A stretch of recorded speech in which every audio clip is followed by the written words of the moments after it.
Friends, स्वागत है आपका हमारे YouTube channel GK with me में। जैसा कि आपको पता है, हमने हरियाणा जीके की सीरीज शुरू की है। तो आज की क्लास में हम नेक्स्ट आगे पढ़ेंगे। जैसा कि आपको पता होगा, पहले वाली क्लासेस में मैंने आपको पूरा सल्तनत पीरियड पढ़ा दिया है। गुलाम वंश, खिलजी वंश, तुगलक वंश, लोधी वंश, इन सब के बारे में हम पढ़ चुके हैं। आज की क्लास में हम आगे पढ़ना शुरू करेंगे और आज की क्लास हमारी रहेगी मुगल काल के बारे में।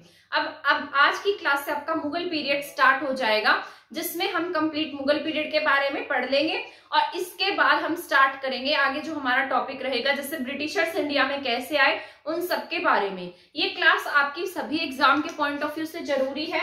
जैसे HSSC के लिए आपको पता होगा, TGT के लिए, PGT के लिए, साथ ही साथ आपके यहाँ पर ग्रुप D का भी एग्जाम होगा ना, उसके लिए, CET के लिए, जितने भी अपकमिंग एग्जाम्स है आगे आने वाले टाइम में आपको बहुत सारे एग्जाम देखने को मिलेंगे। इसीलिए अपनी पढ़ाई करते रहिए, क्योंकि कभी भी जब भी एग्जाम हो तो आप अपने आप को इतना प्रिपेयर रखिए कि कभी भी एग्जाम हो तो आप तैयार रहें। ठीक है, तो इस टाइम का फायदा उठाएं और पढ़ें। ठीक है, क्योंकि जब भी एग्जाम होगा आपकी इतनी ज्यादा प्रैक्टिस होनी चाहिए कि आपको एग्जाम से डर नहीं लगना चाहिए। ठीक है, तो आज की क्लास में मैं आपको पढ़ाऊंगी मुगल काल के बारे में। मैंने आपको बताया था कल की क्लास में कि हमने पढ़ा था कि किस तरीके से हमारे यहाँ पर जो बाबर है उसने कैसे हमारे यहाँ इंडिया में पैर जमाए, उसने किस तरीके से हमारे इंडिया में जो मेवात और हिसार का शासक था उसको मारकर अपने यहाँ पर शासन स्थापित कर लिया। क्योंकि वो दोनों किसका साथ दे रहे थे? इब्राहिम लोदी का।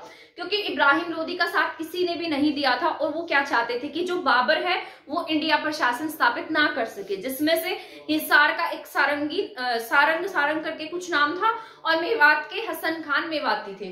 तो मैंने आपको बताया था कि जो बाबर था ना, बाबर का टाइम पीरियड आपके यहाँ पर रहेगा, पर बाबर का टाइम पीरियड आपके यहाँ 1526 से 1530, यानी कि ये सिर्फ 4 साल ही हमारे इंडिया में रहेगा। ठीक है, और इतने में रहते हुए भी ये बहुत अधिक काम कर जाएगा यहाँ पर। और ये किसका शासक था? ये फरगना का शासक था। इसने क्या किया था? यहाँ से जो ये कहाँ से आया था, ये भी इस तरीके से दूसरे फरगना से आया था। किसका वंशज था? तैमूर का वंशज था, चंगेज खान का वंशज था। तैमूर वही है जो 1398 में हमारे यहाँ फतेहाबाद से होता हुआ पूरे हरियाणा को पार करता हुआ यमुना के पास से होकर हिमाचल प्रदेश और उत्तराखंड की तरफ चला गया था। फिर बाद में इसी का ये क्या है? वंशज है। 1221 में एक चंगेज खान था, वो हमारे इंडिया में तो नहीं आया था, परंतु वो भी बहुत खतरनाक आदमी था। ठीक है, जिसको इल्तुतमिश ने इंडिया में आने के लिए परमिशन नहीं दी थी। वो एक आदमी का पीछा करता हुआ आया था ना, जिसे इल्तुतमिश ने हमारे इंडिया में आने की परमिशन नहीं दी। तो उसी के बाद यहाँ पर बाबर एक्टिव हो जाएगा। बाबर जो है ना, ये बहुत समझदारी से काम करेगा। 4 साल में भी अपनी इतनी प्रॉपर्टी इकट्ठी कर देगा। और यहाँ पर जो मेवात में जो हसन खान मेवाती थे, इनको क्या करेगा? कोई तो कहता है कि यहाँ से चले जाएंगे, भाग जाएंगे, और कोई हिस्टोरियन ऐसा बोलता है कि इन्हें मार देगा। तो हसन खान मेवाती जो है, इनका आगे बेटा होगा, इनको तो ये मार देगा, लेकिन इनका जो बेटा होगा इससे बहुत सारी प्रॉपर्टी का हिस्सा लेकर एक छोटा सा पार्ट दे देगा और इसको माफ कर देगा। और हसन खान मेवाती का जो बेटा है वो यहाँ क्या करता रहेगा? काम करता रहेगा। तो यही बात थी बाबर की। अब जो बाबर है, बाबर ने हमारे हरियाणा को 4 पार्ट्स में डिवाइड किया था। इसने क्या बनाए थे? परगने बनाए थे। ठीक है, तो आपको याद रखना है इन परगनों में एक तो क्या था? सरहिंद। क्या था? एक सरहिंद। सरहिंद के बाद एक था यहाँ पर दिल्ली। दिल्ली के बाद में एक था यहाँ पर मेवात। मेवात के साथ साथ एक यहाँ पर था आपके 4th नंबर हिसार का परगना। ठीक है, तो ये परगने थे। इसने इसको हरियाणा को कितने परगनों में डिवाइड कर दिया था? हरियाणा को इसने 4 परगनों में विभाजित किया था। किसने? बाबर ने। तो यहाँ पर ये इस तरीके से इन्हें परगनों में डिवाइड कर देगा। यहाँ से ये हसन खान मेवाती को भी यहाँ से मार देगा और इसके साथ साथ जो हिसार का जो शासक था उसकी भी ये हत्या कर देगा और यहाँ पर ये शासन स्थापित करेगा। अब इसकी मृत्यु के बाद में इसी का बेटा होगा हुमायूं। इसके क्या होंगे? 4 बेटे होंगे। क्या होंगे इसके?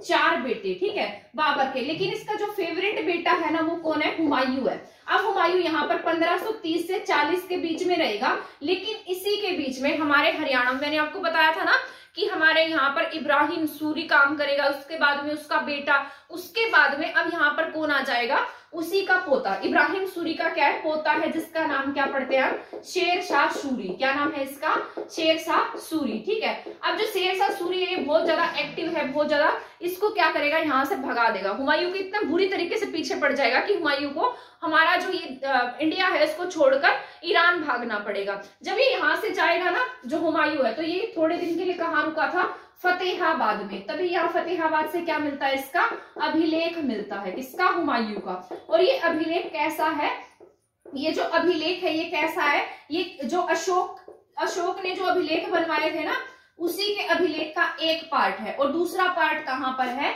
लाट की मस्जिद में है। तो ये वही वाला पत्थर है जिसमें हुमायूं का अभिलेख लिखा हुआ है और एक पर लाट की मस्जिद अंकित है। तो अब ये हुमायूं यहाँ से छोड़कर कहाँ भाग जाएगा, ईरान में भाग जाएगा हुमायूं। और तब तक 30 सालों तक, 10 यहाँ पर 1530 से 40 के बीच में शेरशाह सूरी क्या करेगा, शासन करेगा। शेरशाह सूरी कौन सा है, इब्राहिम सूरी का पोता है। इब्राहिम सूरी मैंने आपको कल की क्लास में पढ़ाया था कि जो इब्राहिम सूरी है वो कहाँ का शासक बन जाएगा, नारनौल महेंद्रगढ़ का शासक बन जाएगा। और इसके साथ साथ जब यहाँ पर आपने देखा होगा कि इसके साथ साथ जो अपना इसका बेटा होगा, अपने बेटे को ये कहाँ भेजेगा, दिल्ली में भेजेगा। तो इसके बेटे को शाहाबाद की जो बेल्ट है वो मिल गई थी, ये भी मैंने आपको बता दिया था। ठीक है, और इसको कौन सी बेल्ट मिल गई, यहाँ पर नारनौल महेंद्रगढ़ की। अब जो शेरशाह सूरी है इसका जन्म सासाराम बिहार में होता है, लेकिन हम इसे किसका मानते हैं, क्योंकि इसके दादाजी कहाँ के थे, हरियाणा के थे, तो हम इसे कहाँ का मानते हैं, हरियाणा नारनौल महेंद्रगढ़ का मानते हैं। ठीक है, तो ये यहाँ का मानते हैं, इसीलिए हम शेरशाह सूरी को यहाँ पर पढ़ते हैं। इसको भगा देगा, शेरशाह सूरी किसे भगा देगा, हुमायूं को यहाँ से भगा देगा। फिर बाद में एक बार कलिंजर अभियान में शेरशाह सूरी की क्या हो जाएगी, डेथ हो जाएगी। ठीक है, किसमें, कलिंजर अभियान में। और यहाँ पर जब इसकी डेथ होगी तो इसके बाद में जो शेरशाह सूरी के वंशज हैं वो बहुत ज्यादा एक्टिव नहीं होंगे, बहुत कमजोर होंगे, जिसमें से इसका एक वंशज होगा जिसका नाम होगा आदिल शाह। क्या नाम होगा इसका, आदिल शाह। किसका वंशज है ये, शेरशाह सूरी का। अब जो आदिल शाह है बहुत ज्यादा मतलब इस एक तरीके का बहुत ज्यादा एक्टिव नहीं है या इतना शक्तिशाली नहीं है कि यहाँ पर शासन स्थापित कर सके। तो इसी के टाइम में आदिल शाह के समय में एक छोटा मोटा व्यापारी होगा जिसका नाम होगा हेमचंद्र के बारे में आपने पढ़ा होगा ना, जो जिसने विक्रमादित्य की उपाधि धारण की थी, आप उसके बारे में जानते होंगे। तो यहाँ पर जो हेमचंद्र है उसके बारे में हम पढ़ेंगे।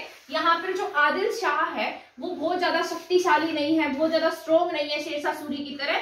तो इसका वंशज तो है, ये यहाँ शासन तो कर ही रहा है।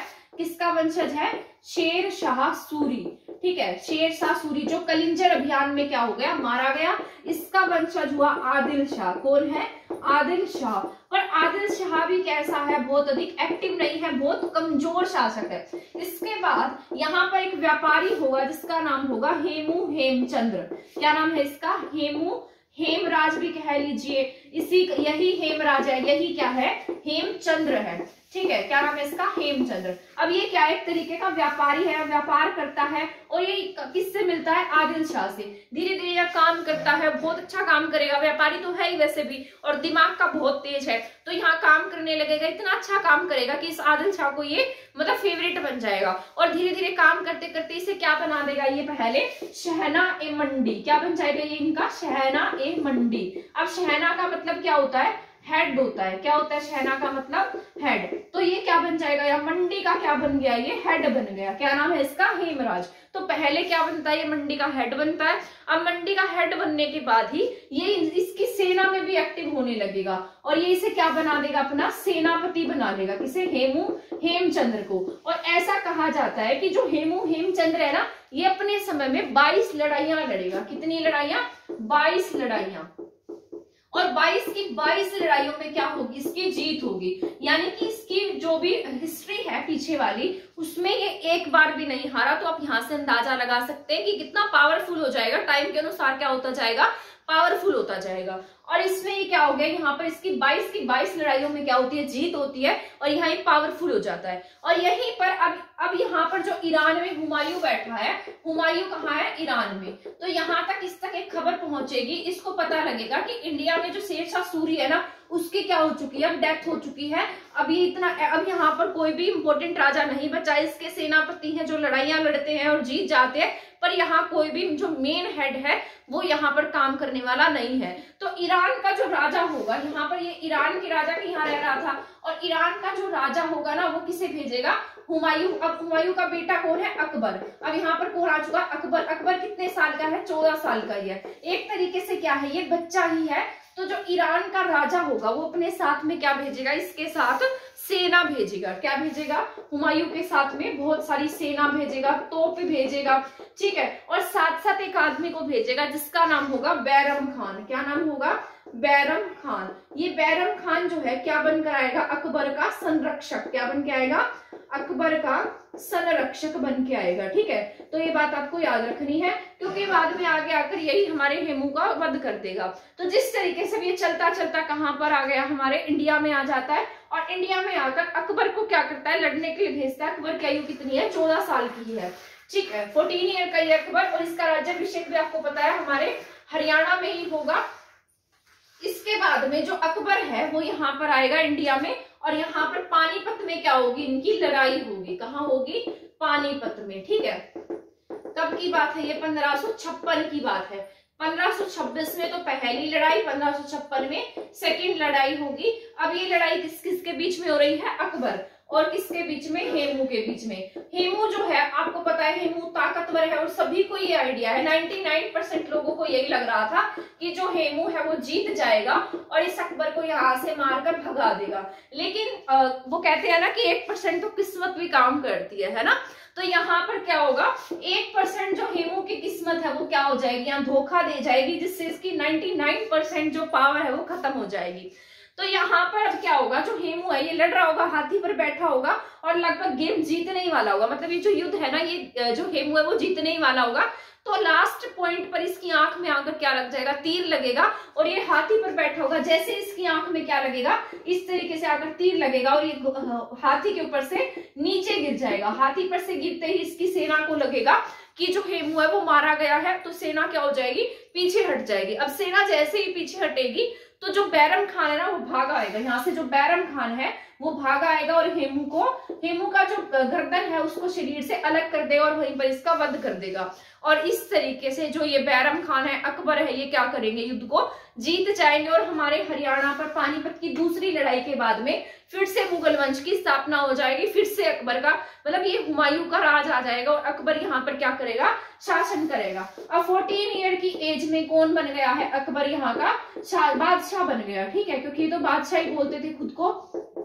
तो यहाँ पर ये बादशाह बन गया, और किसकी सहायता से बना, बैरम खान, क्योंकि इसका सिर तो किसने काटा, बैरम खान ने काटा था। इसका संरक्षण कौन था, बैरम खान था। अब इसके बाद यहाँ पर अकबर का शासन स्थापित हो जाएगा। अब यहाँ पर मैंने आपको बताया था ना, जो बाबर था, बाबर ने कितने परगनों में बांटा था हमारे हरियाणा को, 4 भागों में। अब जैसे ये यहाँ पर आएगा, यहाँ आते ही पूरा का पूरा जितनी भी टेरिटरी है उस पर अपना काम करेगा, क्योंकि जो अकबर था ना वो धर्म अंध नहीं था, वो सभी धर्मों को साथ लेकर चलता था। हिंदू मुस्लिम को ये साथ लेकर चला। इसने क्या बनाए, अलग अलग, जिस तरीके से हिंदू, इसकी बहुत सारी हिंदू रानियां भी थी, सबको समान अधिकार दिए थे, ऐसा कहा जाता है इंडियन हिस्ट्री में, ठीक है। तो यहाँ पर जो अकबर है, अब ये इसको हमारे हरियाणा को 5 भागों में डिवाइड कर देगा। ये एक जो सरकार है वो लेकर आएगा। जैसे मैंने आपको बताया था, हिसार, सरहिंद, दिल्ली, मेवात, और यहाँ पर एक नई ऐड करेगा, क्योंकि जो हेमू था ना वो कहाँ पर शासन कर रहा था, आपके रेवाड़ी में शासन कर रहा था। अब ये इसको मार देगा, हेमू को तो इसने मार दिया,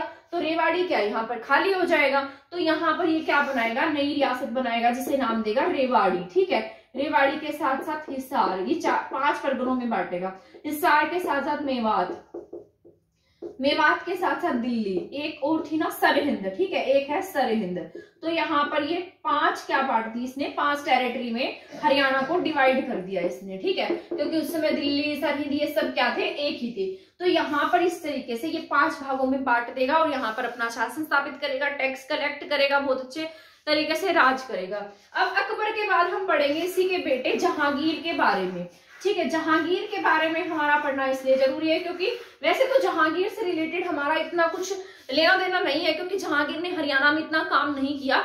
अब जहांगीर आएगा, पर जहांगीर के समय हमारे यहाँ पर एक बाबा फरीद के बारे में आपने सुना होगा। जो बाबा फरीद थे वो जहांगीर के क्या थे, कोषाधिकारी थे। क्या थे, कोषाधिकारी। ठीक है, अब मैं आपको इसके बारे में क्यों बता रही हूँ, क्योंकि जो बाबा फरीद है इन्हीं के नाम पर हमारे फरीदाबाद की क्या हुई है, स्थापना हुई है। किसकी स्थापना हुई है, फरीदाबाद की। तो इसीलिए हम पढ़ रहे हैं बाबा फरीद के बारे में। तो जहांगीर के समय इतना अधिक काम हमारे यहाँ नहीं होता है। जहांगीर के बाद हमारे इंडिया में कौन आ जाएगा, अब शाहजहां। ठीक है, सॉरी, हाँ, जहांगीर के बाद कौन आएगा, जहांगीर का बेटा कौन होगा, शाहजहां। ठीक है, शाहजहां के समय तो इतना काम नहीं हुआ, शाहजहां के बेटे के समय में काम हुआ है। शाहजहां का बेटा होगा जिसका नाम होगा दारा शिकोह। क्या होगा, दारा शिकोह के बारे में आपने पढ़ा होगा। दारा शिकोह इसका बहुत फेवरेट बेटा था, उसी में ही है एक औरंगजेब जो धर्मांध है। परंतु दारा शिकोह जो है ना, दारा शिकोह और औरंगजेब एक दूसरे से बिल्कुल अलग है। जो दारा शिकोह है वो बहुत अधिक ज्ञाता है, नॉलेजेबल पर्सन है।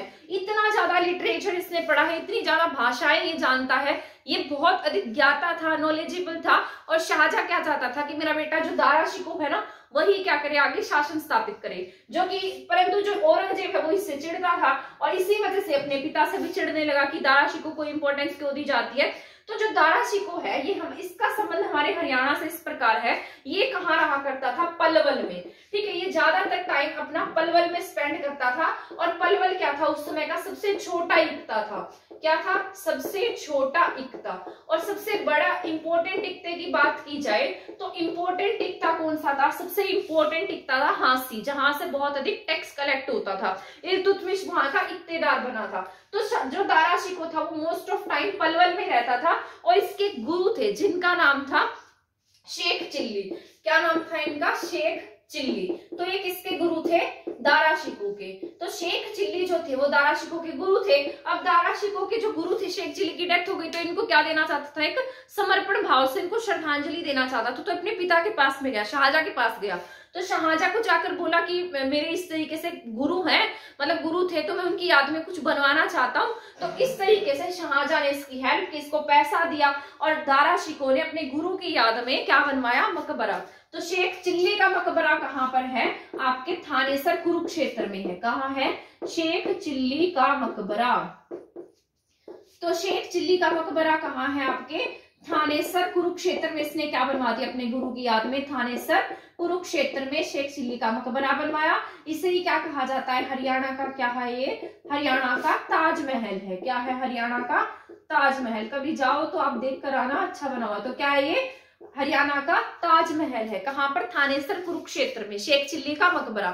ठीक है, तो यहाँ पर दारा शिकोह ने क्या बनवा दिया, अपने गुरु की याद में शेख चिल्ली का मकबरा बनवा दिया। इसीलिए हमारा ये पढ़ना जरूरी है। अब इसके बाद में दारा शिकोह और औरंगजेब के बीच में क्या होंगी, आपस में लड़ाइयां होंगी। ठीक है, और इन लड़ाई में दारा शिकोह क्या होगा, मारा जाएगा। और हमारे हरियाणा पर किसका कट्टर विरोधी आदमी जो भी है, औरंगजेब। अब यहाँ से जो भी टाइम पीरियड है वो बहुत खराब टाइम पीरियड शुरू होगा, क्योंकि बहुत धर्मांध है, कट्टर है, धर्म का विरोधी है। और यहाँ से शुरू होगा औरंगजेब का टाइम पीरियड। इसमें क्या होंगी, लड़ाइयां होंगी और यहाँ पर दारा शिकोह मारा जाएगा और औरंगजेब जीत जाएगा। ठीक है, और यहाँ पर शाहजहां के समय में सुद्दो कलाल ने क्या बनवाई थी, एक बावली बनवाई थी। महम में क्या बनवाई, सुद्दो कलाल ने बावली बनवाई थी, या फिर एक बावड़ी कह सकते हैं, बावली कह लीजिए, महम में बनवाई थी। तो बस यही पढ़ना जरूरी है शाहजहां के समय में। और दारा शिकोह मर जाएगा। अब इसके बाद शुरू होगा औरंगजेब का टाइम पीरियड। ये मैं आपको बताऊंगी कल की क्लास में। ठीक है, तो औरंगजेब के बारे में हम कल की क्लास में पढ़ेंगे। इसने क्या क्या किया, इसके समय में कैसे कैसे आंदोलन हुए, बड़गुजर, हाथी सिंह बड़गुजर जो देंगे। और साथ साथ हम सतनामी विद्रोह के बारे में पढ़ेंगे, जो आपका बहुत इंपॉर्टेंट है, जो औरंगजेब के टाइम में हुआ था, सतनामियों का विद्रोह। ये आपका केवल हरियाणा की हिस्ट्री में ही नहीं बल्कि आपके पूरे इंडियन हिस्ट्री में भी सतनामी विद्रोह का टॉपिक पढ़ाया जाता है, क्योंकि उसके समय में 5000 सतनामी मारे गए थे, जो बहुत बड़ी बात होती है। ठीक है, तो उसके बारे में भी पढ़ेंगे। और यहाँ पर मैंने आपको बता दिया इसके समय में सुद्दो कलाल की बावली बनी थी। और एक पॉइंट मैं भूल गई थी, जब अकबर की लड़ाई हुई थी ना, अकबर की और हेमू की लड़ाई हुई थी। ठीक है, तो उस समय में जो हेमू है, हेमू के खिलाफ एक आदमी था इंडिया का जिसका नाम था शाह कुली खान। क्या नाम था, शाह कुली खान। ठीक है, ये जो शाह कुली खान है, इसने जो है ना बैरम खान की मदद की थी। किसकी मदद की, बैरम खान की, जिसने हेमू का सिर काट दिया था। तो शाह कुली खान ने इसकी मदद की थी। और शाह कुली खान को बाद में क्या मिल गया था, नारनौल की बेल्ट मिल गई थी। क्या मिल गई, नारनौल की बेल्ट मिल गई थी। ठीक है, तो यहाँ पर जो शाह कुली खान है ये कहाँ आ गया? अब ये जो नारनौल की रियासत है किसके पास आ गई? शाह कुली खान के पास में आ गई। और शाह कुली खान ने नारनौल में किसका निर्माण करवा दिया? जल महल का। तो ये बात आप क्या रख लेंगे? याद रख लेंगे। बस यही पॉइंट मैंने आपको बताना था। तो यहाँ तक तो हम पढ़ चुके हैं। ये जितने भी इंपॉर्टेंट पॉइंट्स थे वो मैंने आपको बता दिए हैं। कल की क्लास में कंप्लीट औरंगजेब के बारे में पढ़ाऊंगी, बंदा बैरागी के बारे में पढ़ाऊंगी और कुछ 2-4 टॉपिक्स जो होंगे उनके बारे में।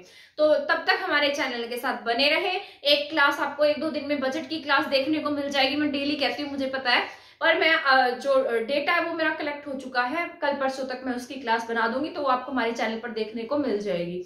आई होप आपको ये क्लास पसंद आई होगी। अगर आप इसी तरीके से हमारी और क्लासेस देखना चाहते हैं तो हमारे चैनल के साथ बने रहे। हमारी वीडियो को शेयर करना और हमारे चैनल को सब्सक्राइब करना नहीं भूलें। थैंक यू, धन्यवाद।